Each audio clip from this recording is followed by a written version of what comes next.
Hey beautiful people, welcome back to my channel. Happy New Year. If you aren't familiar with me, hi, I'm Sociology, aka May. I mainly make video essays or social commentary videos, but sometimes I do more storytelling episodes in my Sociology After Hours video. In today's video, I'll combine these two formats in which I recount this extremely embarrassing story of when my friends and I planned an attack on an EXO-L. In the end, I deeply reflect on this heinous crime and delve into why K-pop fans passionately start fan wars and its connection to the human condition and parasocial relationships. Now, without further ado, let's begin. I told this story before in my embarrassing K-pop confessions video. It's one of the most pathetic and childish things I've ever done. Anyways, when I was in university, I met a lot of people who were into K-pop, which was great because we could talk about during class. And while it was fun, this boy in my friend group would make weird comments about BTS, such as they're not creative enough when they're a self-producing group. Like, what do you mean by creativity? They wrote a song comparing a breakup to Pluto being kicked out of the solar system. If that isn't lyrical genius, I don't know what is. And he would make these comments about how he misses the old BTS. I remember talking about BTS earning a Grammy nomination, and he said, I used to be worried about BTS before because their company bought awards for them during their rookie era, but they seem happy now, which was so unnecessarily to the conversation because all my friends and I were talking about was like, oh my gosh, I'm so proud of BTS for being nominated for a Grammy. Meanwhile, him, do you know their company bribed award show so they can win? It was very unrelated to our conversation and seemed very petty. And he's a huge EXO fan, so we felt like he was a bit jealous over the fact that BTS had more success than EXO. Whenever he shaded us for liking BTS, we did sweep it under the rug, but after shade after shade after shade, we got fed up, so we planned to fight him. During our next study session, we would bring up BTS, and when he makes a shady comment about them, we would attack him and basically put him in his place. During our study session, he told us BTS new music seems interesting, but they're getting so westernized these days. Boy with Love sounds like they're trying to appeal to American audience. By the way, this incident occurred in 2019. Maybe I would have agreed with him if he said this during Butter era, but we rebutted it by saying that if BTS was so desperate for Western validation, why haven't they released an English song yet? And also listen to their B-sides because you can see that they still have that BTS sound. Eventually, he said that he didn't like BTS because ARMYs are super toxic and immature, which is valid. I definitely should make a video on this because I know ARMYs tend to crap on other K-pop groups, make it seem like BTS are the only good K-pop group without realizing that they're perpetuating the stereotype that K-pop is manufactured. They're like the I'm not like other girls of K-pop. Besides, there are other toxic things that ARMYs have done. When Suga sampled a speech by Jim Jones, a cult leader responsible for the deaths of many black people, instead of holding Suga accountable, ARMYs created this lie that Jim Jones was anti-Korean, so Suga was just dissing him, and they even doxed K-pop fans who were speaking up. While I do agree with him, I was still bothered by this comment for two reasons. First of all, how does a toxic fandom prevent you from liking an artist? When I listen to an Hypen song, I do not think about engines harassing black K-pop fans during the Heesung N-word scandal. When I listen to EXO, do I think about the number of Samsungs that they have? When I listen to Blackpink, do I think about all the nasty tweets Blink has written about BTS? No, because I can separate fandom from an artist. And what pissed me off is that he would always bring up ARMYs every single time we talked about BTS. Second of all, toxicity isn't exclusive to ARMYs. K-pop fans are notorious for being tribalistic and protective.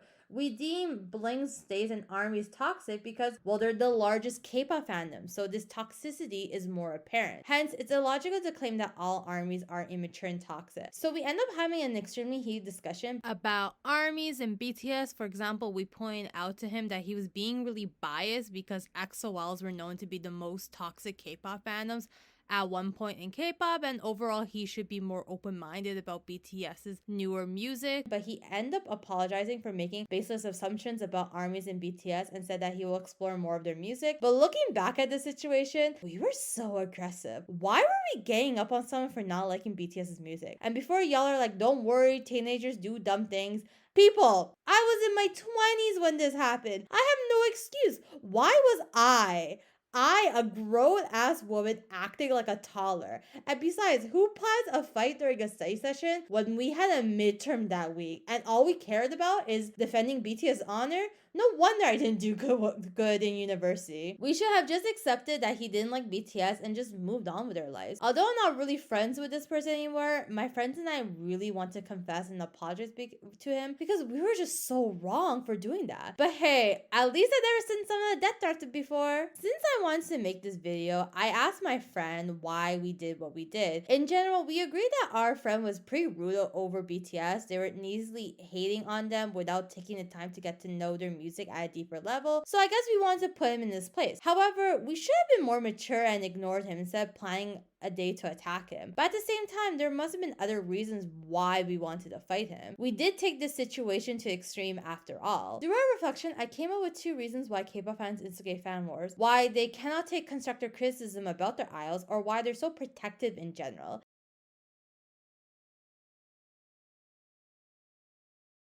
I think this tendency stems from the human condition.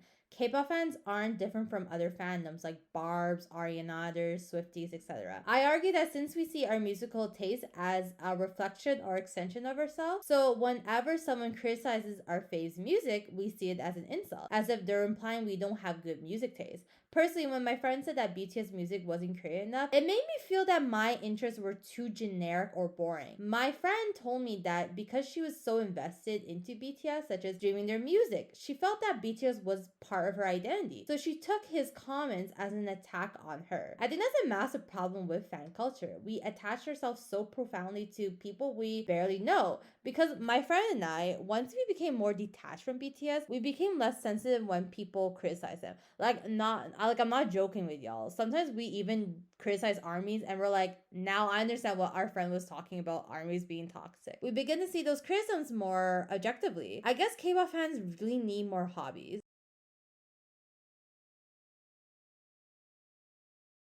Now, for my second reason, I think a large part of it is because of parasocial relationships. Parasocial relationships refer to one-sided relationships where one person extends emotional energy, interest, and time, and the other party, the persona, is completely unaware of the other's existence. Parasocial relationships are common with celebrities, organizations such as sports teams, or television stars. Compared to the Western music industry, K-pop is built on parasocial relationships. We see this in the marketing. K-pop idols are portrayed as your potential boyfriend or girlfriend, which is why dating bans are so prevalent. It's to give this illusion that one day you could marry your favorite idol. The thing is that when Chen of EXO announced his marriage plans, many EXO-Ls demanded SM to kick Chen out, saying that he betrayed them. Whereas it's extremely common for Western celebrities to have a boyfriend or girlfriend. Think about it. One Direction were in serious relationships during their peak of their careers, with Zayn even being engaged during a good chunk of his time in One Direction. Sure, some fans were upset, but it wasn't as extreme as Chen's scandal. In addition, idols are portrayed as your friend. They disclose intimate details about themselves, such as their childhoods, favorite food,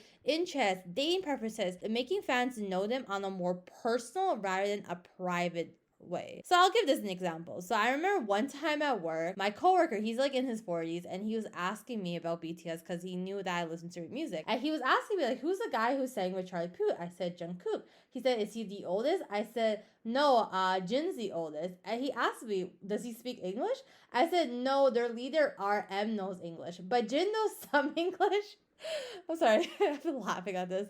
Okay, anyways, Jin knows some English because he studied in Australia when he was like in middle school doing like a study exchange. And my coworker asked me this. Hold up. Do you I'm sorry, this is so embarrassing looking back at this. Okay. My coworker asked me, do you have a fan page or something? Because that's a really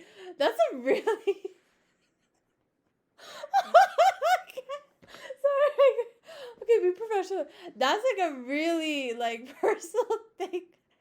A really specific thing to know about someone. And my other coworker, who was like also in their 40s, was laughing at this whole thing. So they would always roast me for my for my childish behavior, right? So I remember when I was telling this to my friend, I guess, or my conspirator, the person who I coordinated this attack with, she told us, like, I guess for us K-pop fans, that's so normal because we know everything about our idols through variety shows or through those like vlogs they do. But for a fan of Western artists, it's considered to be extreme. So I guess because we see our idols as our friends or lover, we became so protective when our faves receive criticism, even if it's constructive, because we see this as an attack or an insult. It's kind of like those toxic parents who will coddle and defend their kids when they do something bad rather than correcting them. As we mature as people, K-pop fans will start to see this criticism as valid and constructive and try to hold our faves accountable. But when you're sort of not that mature yet, every single time your face receives some sort of negative feedback, we think, oh my gosh, this is like, hey, I gotta protect my bestie now. Anyways, I hope you enjoyed this video. I hope I did not make you cringe too much. Do you have a similar story of starting a fan war? And what is your theory on why K-pop fans always start fan wars? Comment below and I'll see you next week. Bye bye!